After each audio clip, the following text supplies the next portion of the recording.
Hello guys, today we will show you how to change booting logo on Android 12 Head Unit. Go to Common Settings, File Manager, Logoset.apk. You will see Logoset.apk. Install. App install, then open it.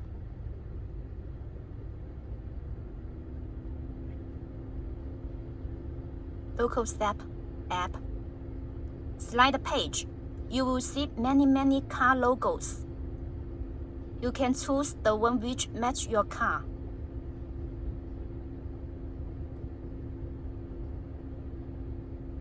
Set, then we'll reboot.